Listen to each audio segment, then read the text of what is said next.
Una pregunta para Juan Carlos. Comentabas que en España somos punteros sobre todo en cobertura LIDAR y en la infraestructura de datos que existen respecto a LIDAR, y todo esto empezó por algo que venía desde Europa, una directiva europea o una exigencia europea. Entonces la pregunta es cómo es que los otros países, estando también integrados en la Unión Europea, no se han puesto al mismo nivel que España.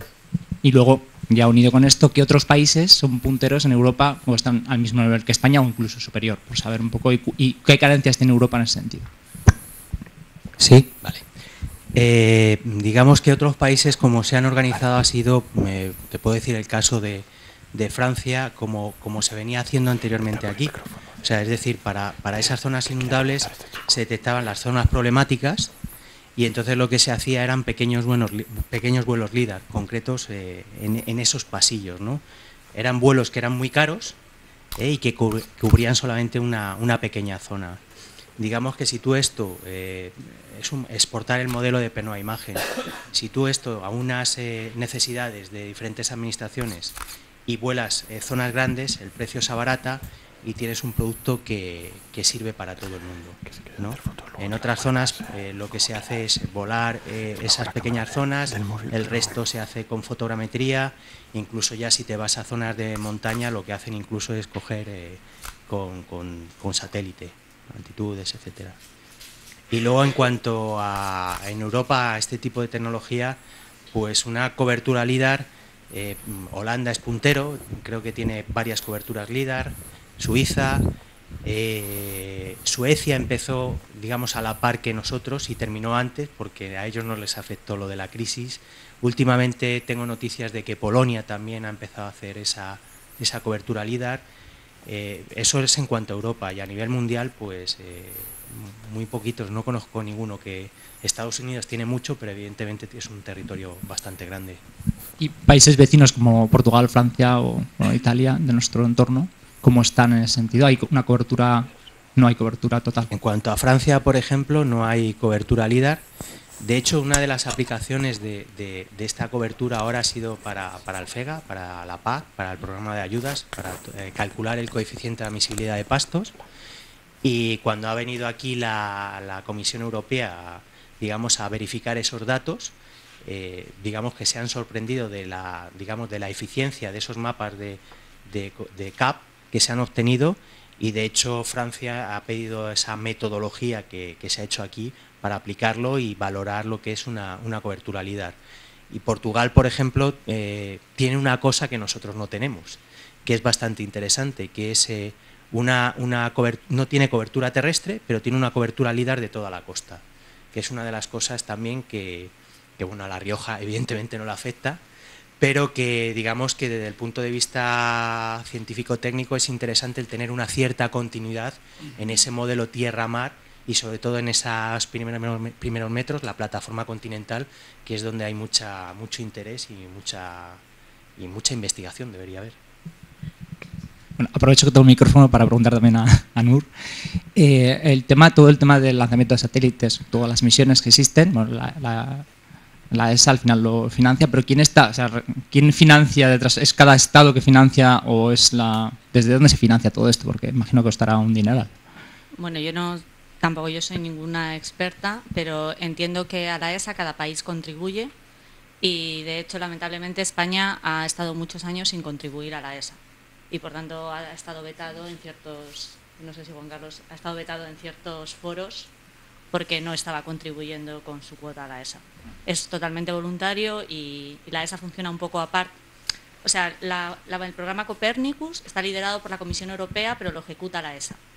Entonces las decisiones se toman un poco conjuntamente y la ESA se financia en parte por la Comisión Europea, porque el programa es suyo, y en parte por todos los países miembros financian la ESA.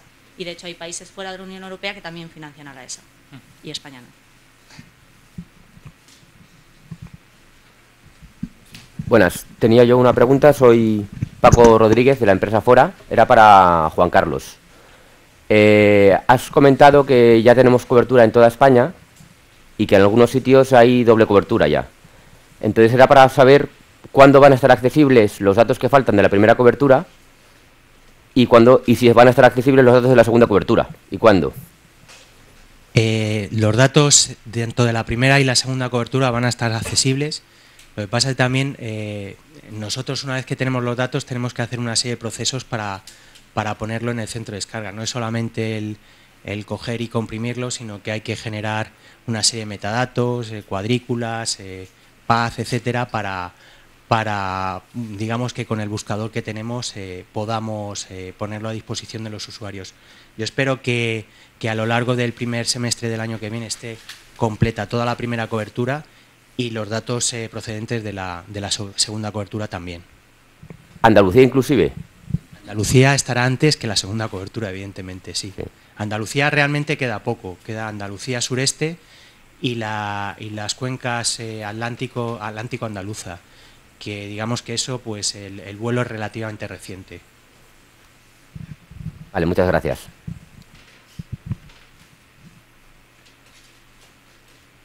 Una pregunta más.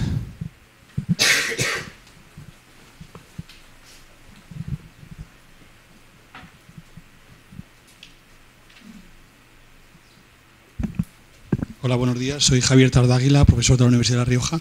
Mi pregunta era para Nur.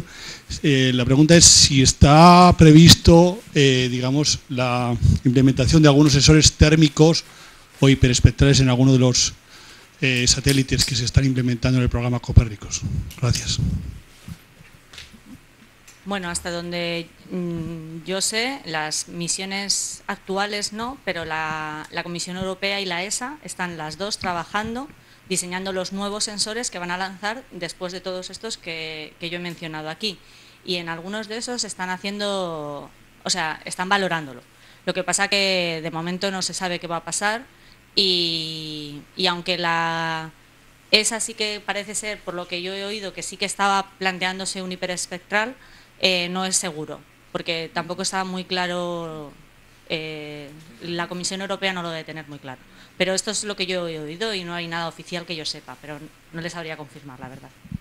Y térmicos, porque el térmico es un sensor muy importante, sobre todo si nos focalizamos en lo que es el estado hídrico de las plantas, tanto en agricultura como a nivel forestal, ¿no? Y todo el ambiente mediterráneo, lógicamente, el tema hídrico, el estado hídrico es algo muy, muy, muy importante. Entonces, hombre, Sentinel ya lleva banda térmica, lo que pasa que, bueno, a menor resolución, pero lleva banda térmica. Sentinel 2. Sentinel. O sea, ¿podemos obtener la temperatura? ¿Se puede obtener la temperatura directa? Sí, o sea, sí.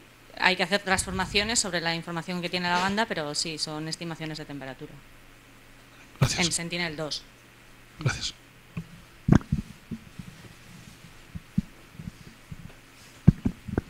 Hola, buenos días. Yo soy Miguel García.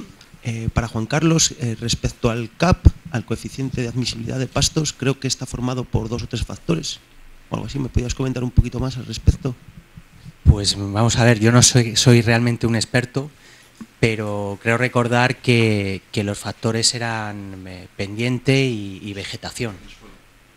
Y suelo. O sea que lo van a contar aquí, ahora. Y ya que tengo el micrófono para Nur, has dicho que el Sentinel 2 mejoraba el Landsat en resolución espacial y en resolución espectral. ¿En qué punto, en qué bandas mejora en ese aspecto? Pues es que espectralmente Sentinel tiene 3 bandas adicionales en el infrarrojo cercano. Entonces, para vegetación aportan información adicional a la que nos aporta Landsat.